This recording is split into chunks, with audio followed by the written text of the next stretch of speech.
Om Asatoma Satkamaya Tamasoma Jyotirgamaya Mrityorma Amritam Gamaya Aviravirmayethi Rudrayatte Takshinam Mukham Tenamam Pahi Nityam. May the Divine lead us from the unreal to the real, from darkness to light, from death to immortality. With the Divine consciousness, fill our hearts and protect us.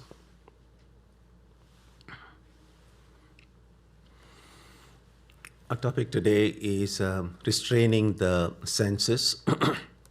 As we have been seeing for the past few weeks and months, the important qualities necessary for our spiritual progress.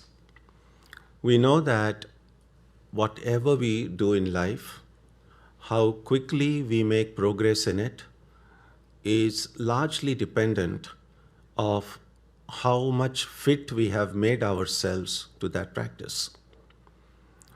And as spiritual seekers, when we do our prayer, our meditation, our studies, sometimes we might want to assess how far we have made progress in our lives. And if we look deeply in our heart, we will see that how fit we have made ourselves for the practice plays a big role in the speed with which we make progress. Now, to kind of find fitness for some things, like if you want to run a marathon and it's a little bit easier to measure, you can see how much distance you're covering in how much time. There are ways you can measure the progress you're making. But how do we measure the fitness with insight? It just seems so tangible, so subtle. There is no external way to measure it. And one of the tools that we have been given in the tradition is a set of practices which we can try to do in our lives. And depending on how well we are able to do those practices, we'll find a very clear correlation between how well we do those basic practices and the progress we make. And those basic practices are oftentimes just called as 4 practices. In Sanskrit, they call it sadhana chatushtaya. And we have seen this before. I'm just kind of briefly summarizing what we have seen before.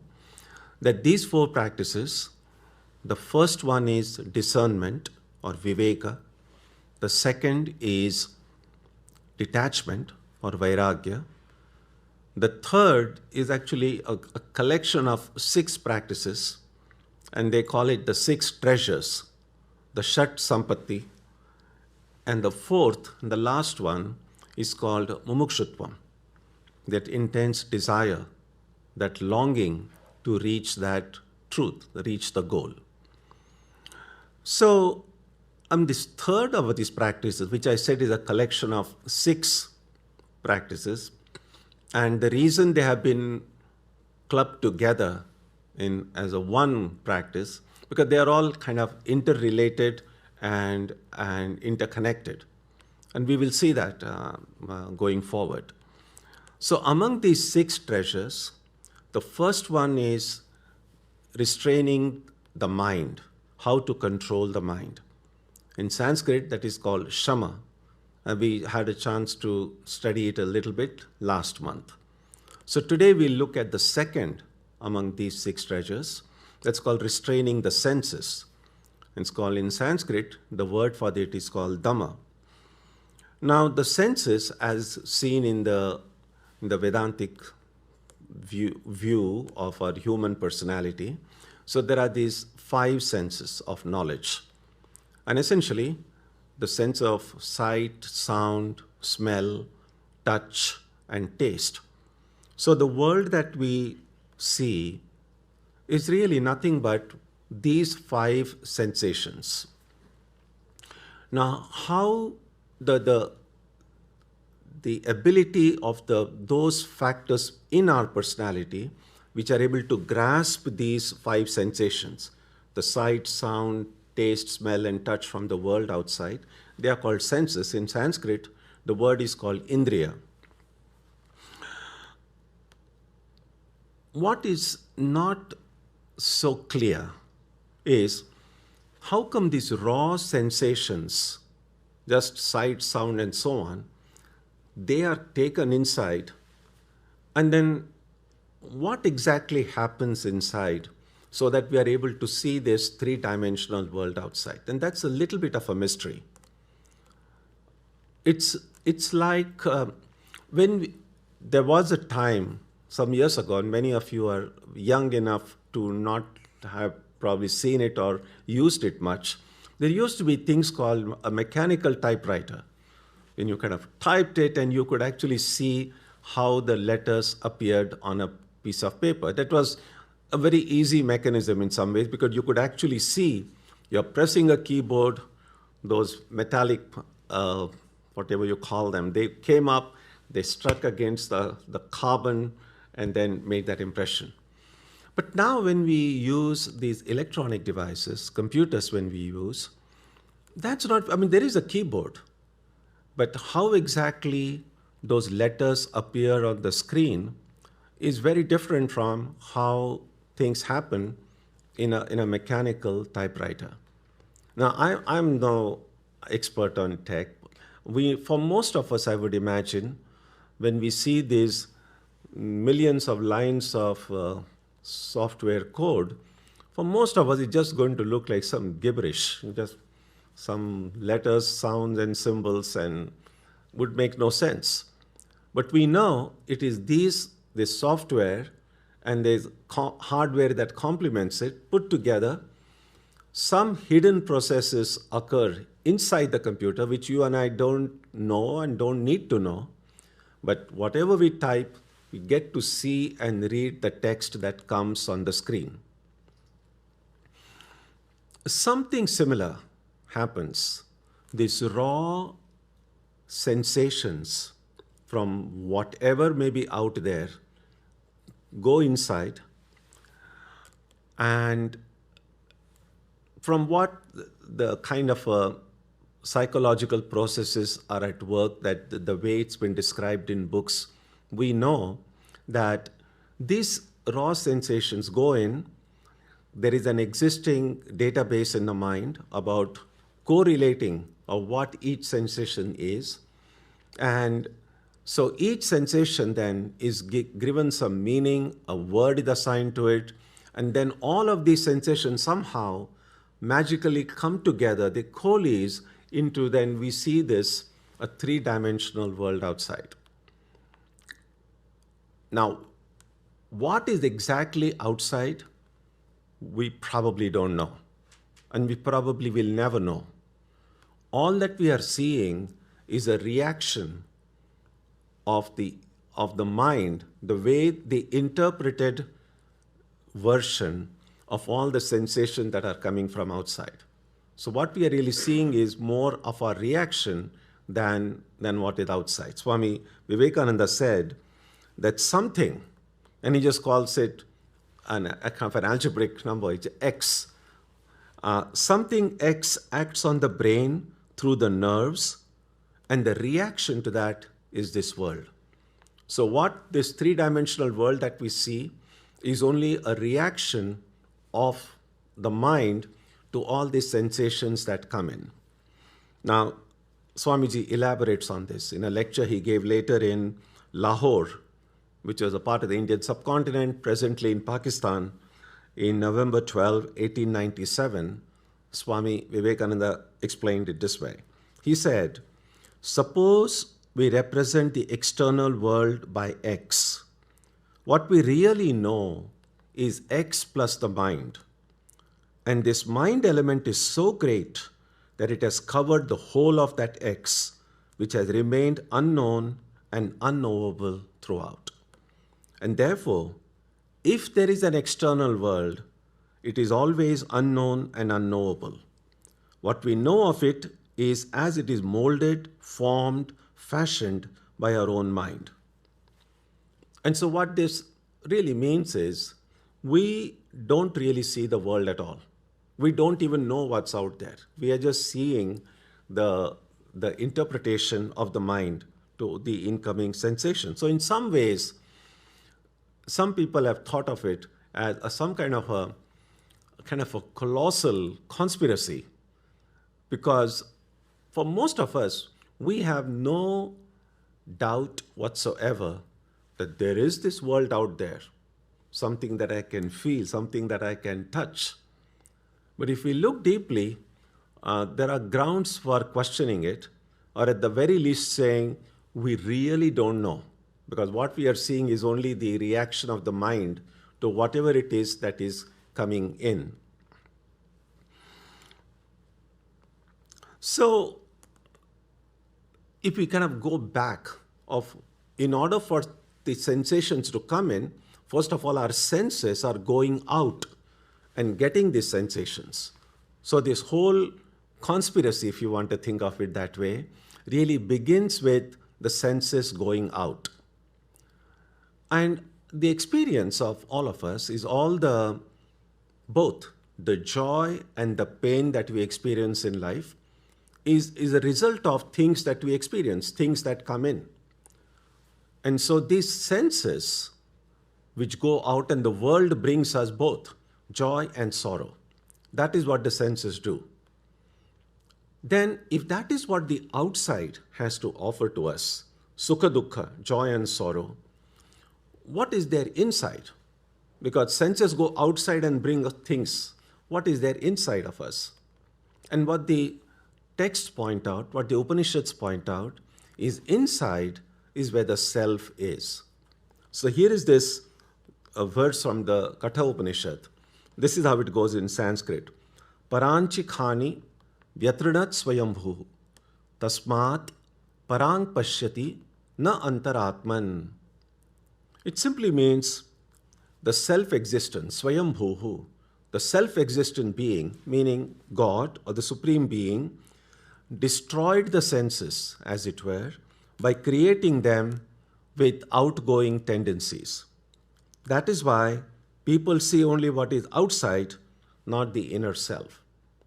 We know that all that I need to do is just open my eyes and they go out and bring whatever the eyes can see, all the sights.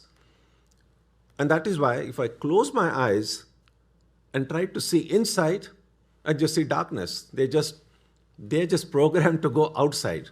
They're not so well trained in going inside and finding what is in there. What the books point out, the book that presently many of us are studying on Wednesdays, Vivek Chudamani, in that book, Shankaracharya, who wrote that text, says that we have 5 senses, even one of these senses is enough to bring about self-destruction. Just think about someone having all 5 of them. And so he gives a beautiful verse number 76 in that book. It goes like this. Shabdadibhihi panchabhireva pancha panchatvamapuhu swagunena baddhaha kuranga matanga patanga meena bhrunga nara panchabhiranchitav kim. Quite musical, although I don't know how to sing it well. So the meaning is this. The attraction to even one of these 5 sense objects, such as sound, smell, taste, etc., becomes the cause of death to a deer, an elephant, a moth, a fish, and a bee.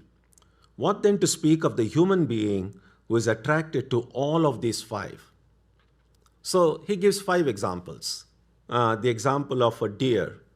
Oftentimes, when hunters go and hunting for deer, one of the ways to attract a deer is to have a kind of a mimic a deer call. Someone mimics a call of a deer, and the deer think, oh, there is another one fellow deer there, and they're attracted by the sound. And then, of course, the hunters are waiting, and that's how they kill them. So this attraction to sound becomes a reason for death of deers. Similarly, elephants are known to be very sensitive to touch. And so oftentimes when elephants go as a group, they go kind of very closely huddled together so that they can feel the presence of the elephant next to them. And so oftentimes those who want to trap elephants, they create these big pitch traps. And so because the elephants go in a closely knit group, oftentimes at a time, they're able to trap kind of the entire group of elephants. So it's touch that becomes a cause of their entrapment. Similarly, this is known, attracted by the light of a flame, how a moth is burnt to death. Attract to taste, a fish bites the bait, these are well known. And attached to smell, a bee oftentimes dies by foraging on toxic plants.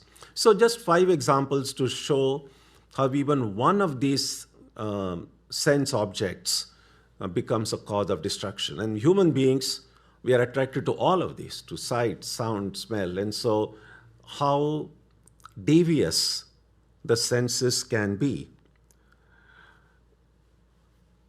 And so if we look inside though, where the senses don't seem to take us, that is where the self is. And the Upanishad, the same verse then continues this way.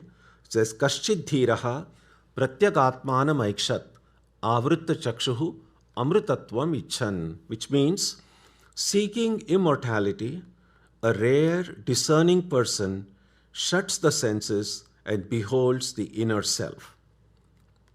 And so that's the proposition here, that the senses bring us all this data from outside, we experience the world is filled with joy and sorrow, and that is our present experience. But if we care to look within, then we see this shining, bright self.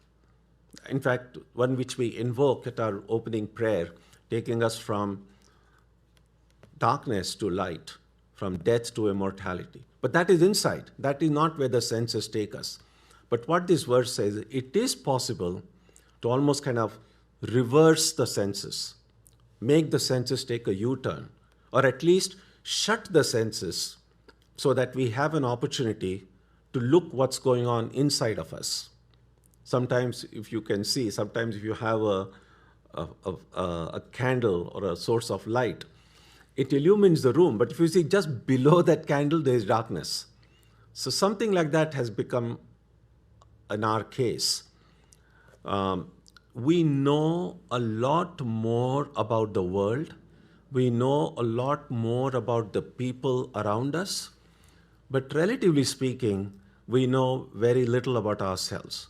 Or what we know about ourselves is quite superficial, that there is deeper layers of my own personality which I'm yet unaware of, because all the time I'm busy with my senses going out. And so what most of us do, sometimes we do it instinctively, sometimes we just do it because we have seen other people do that, is when we try to pray, when we try to meditate, we generally try to shut the doors of the senses. That's why, the question can come, if God is everywhere, why do I need to close my eyes when I pray or meditate? And the reason is, if I open my eyes, then all these forms and sounds and colors are going to invade my interior, and it won't be possible for me then to concentrate on an inner reality. And that's why we generally, when we meditate, we close our eyes. And nowadays, of course, we have noise-canceling phones, but even without that, we generally try to sit in a relatively quiet place. We know that there is some chance we might be able to concentrate the minds better in a quiet place than if you are on a busy, noisy street, for instance. And then we also know instinctively it's not a good idea to be eating while we are meditating. because again, the taste will be distracting. Oftentimes, sometimes people might light an incense to have some pleasing fragrance as so as to keep out all other kind of smells which could be offensive and can be a distraction as well. And finally, generally, people have found it helpful to wear kind of loose clothing while meditating, so that again, if there is a very skin tight clothes, then the sense of touch gets activated.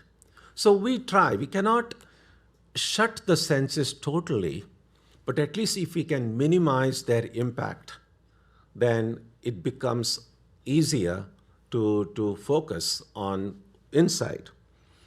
But we know also that we cannot obviously do it all the time. First of all, it's not possible. But secondly, even if it were possible, what's the point? What's the point of living if we're going to shut all the senses all the time? So, since we cannot change the nature of the senses, the best thing we can do is at least learn from them. And that's essentially what we see, is that senses, because our knowledge of the world, anything that we understand really comes from the information that the senses bring. So what we know is that the senses, when they are disciplined, when they are controlled, then they are at their best. We can learn a lot, our knowledge can grow, we can improve a lot if the senses are controlled. And that's essentially what we saw. The first part of it is restraining the mind. That's a way of where the mind, which kind of collects all the information and then interprets it. So the mind has to be restrained, refined, and disciplined. But the senses also need to be refined and disciplined. Now, normally, it should be possible to control the senses, to restrain the senses, to train them well through the practice of discernment and detachment. Viveka and Vairagya should normally do it. But oftentimes we find that in spite of our best efforts at discernment and detachment and being aware, the senses, just because they are prone to going outside, they are oftentimes not enough, those practices, to control the senses. And that's essentially how life becomes possible, that we are able to go out and do things, understand them in our own way. Sometimes we do it rightly, sometimes we don't do it so well, and then we have this kind of mixed experience of life, something very positive, but also something negative, something which brings us a lot of happiness, but also a lot of pain and sorrow. Only when we find that if we have had some really difficult or traumatic experiences, then the senses become controlled kind of on their own. For instance, if you're going hiking, etc., and then maybe you are affected by the poison ivy on this thing, and then you suffer a lot. Now that memory, that suffering can create a deep enough impression that next time you go hiking, you want to make sure that there is no poison ivy, because that automatically then makes us very careful. Or if someone has been foolhardy enough to kind of look at the sun directly in the eye, and then that has damaged the eyes or hurt their eyes in some way, then very rarely would they want to try that again. Or sometimes we might develop certain allergies to certain foods. We know that if we have suffered a lot, then we'll be careful next time. But these specific instances may be very little, because most of the time our senses go out unfiltered, uncontrolled, and just bring things inside. And only when they go inside and their processing occurs, and then sometimes we suffer a lot, we are stressed out and so on, but we seem unable to do anything much about it. It's helpful to think about there is one chariot imagery provided in the Kathopanishad. And it's very helpful. It simply says, and it's a set of verses, which, and because it's an ancient text, if the modern text, probably they would have said a car or a aeroplane or something. But it's an ancient text, so they speak about a chariot. And they say the Atman, the real self, is the master of the chariot. The buddhi, the intellect, is the charioteer. And the chariot, of course, so there are horses. The senses are the horses. And the rein which the charioteer is holding in the hand, that is the mind. And this chariot is running on the path of this world. So the road are these sense objects, everything that we see around us. Now we know for a chariot to be a good vehicle in which to travel, first of all, the charioteer should be in his senses, shouldn't be drunk. And that applies as much when you are driving also, that if there is not to be any accident, then you must have the vehicle under your control. And therefore the charioteer, the intellect, has to be alert, with full holding the reins in the hand. The reins must be in the full control of that charioteer. And that's essentially what restraining the mind is, shama. And then these reins which hold the horses must be under control as well. And that is essentially the control of the senses. And so this imagery is very helpful. So we know that the Atman, the real self, is the witness that is observing all this. But all of the other faculties that we have, the intellect, the mind, the senses, all of them must be disciplined and controlled so that our journey will be smooth and steady. So these senses, which I said are 5, so we might also see that the practice of restraining the mind and restraining the senses are both interrelated. Because if the mind is disciplined, it becomes easier then to control the senses. And if the senses are disciplined, it becomes equally easy then to keep the mind under control. So these practices support each other. In fact, sometimes the mind itself is seen as the sixth sense. And so these practices, shama and dhamma, go together. Sometimes it might happen that in spite of doing all this, the mind or the senses can still break free from a leash. Sometimes those of you who have pets, and if you especially, if the dog is very restless, and of one way to hold a dog, to a restless dog, with the leash. And sometimes that can be challenging if the dog gets extremely restless. But it becomes even more challenging if the dog can somehow free himself from the leash and run. And then you have to kind of go and run after the dog and try to. Have any of you had an experience like that? So we know, and something similar can happen with regard to the mind and the senses as well. And so that is really the next practice, which we will not see today. It's called uparati. That is, in spite of our best efforts, in spite of practicing discernment, detachment, restraining the mind, restraining the senses, in spite of all that, if it still breaks through, and it sometimes can, it sometimes does, then how do we then bring back the senses, bring back the mind, and again bring it under control? That is the next among these 6 treasures, and that is called uparati. So I would encourage you to reflect on these practices, because a lot of the prayer and japa and the personal practices that we have, how well we are able to do them will depend on how well we are able to practice these viveka, vairagya, shama and dhamma, discernment, detachment, and refining of the mind. The reality, as Vedanta points out, is not something to be acquired, it is already present. So the problem, as it is, if you want to call it that, is that we have somehow forgotten our true nature. In reality, every one of us is immortal, free, pure, and perfect beings. Right now, most of us don't feel ourselves to be that. But just because we don't feel it that doesn't mean we are not that. There is something, some obstructions hiding my own nature from me. And all of these practices that we do are really ways of kind of taking away the obstacles from the path. And so, in order to succeed, we need to practice all of this as best we can.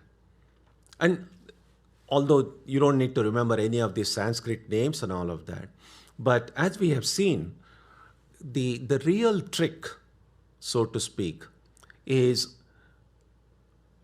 how to make some of these philosophical abstractions and some of these practices, which might apparently seem intricate, but how to break them down into simple practices that you and I can do on a daily basis.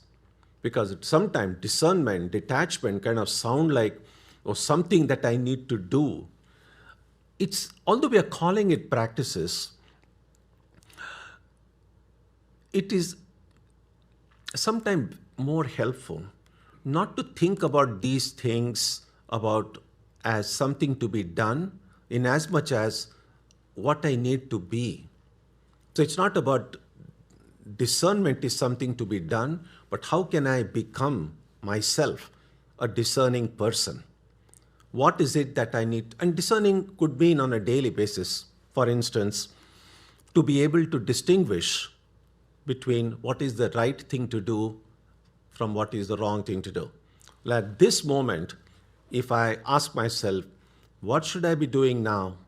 And among the different choices that might come, if I'm able to choose the right thing, that at this time, this is the right way to think, this is the right way to do. If I can do that, then I'm already practicing discernment. So in order to practice discernment, I have to become a discerning person. It's about changing the way we look at ourselves, changing the way we look at the world.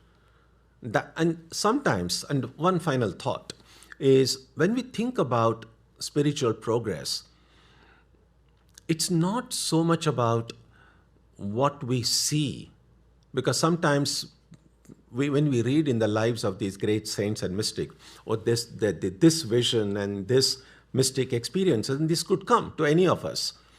But a better way of gauging our progress is just looking at me as a person. How am I as a person right now compared to how I was as a person a year ago, 5 years ago? A kind of a self-assessment. Do I feel that I'm a better human being now than what I was before? And better could be in sense of how am I able to deal with the inevitable ups and downs in life? Am I able to deal with them more maturely now, or was I doing it in a better way 2 years ago or 5 years ago? And it's possible, it's not necessary that always we'll see that I'm always a better person now. It's possible that in some respects, we are better now. And in some other respects, possible we might say, oh, I was a better person then that I'm now. But this kind of a periodic looking in the heart to find where my life is going is very important. Because otherwise, years may pass, and then we do it after a long time, and suddenly we discover, oh my God, I was such a better version of myself 20 years ago, 30 years ago, and what has my life become now? And if we don't do it regularly enough, and a lot of time has passed between that kind of examination, it can be heartbreaking, because a time once lost will never come back. And sometimes we don't want our life to become just filled with regrets about what if, oh, if I had not done this, if I had chosen something else, because then that's not a very happy feeling.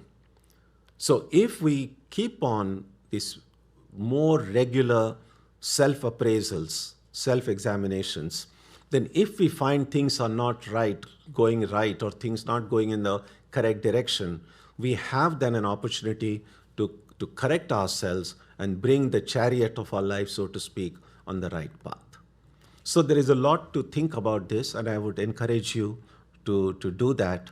And we will continue this study of the different practices needed to improve our spiritual fitness in the weeks and months ahead. Om Jananim Saratam Devim Ramakrishnam Jagadgurum Padapadme Tayo Shritva Pranamami Muhur Muhu.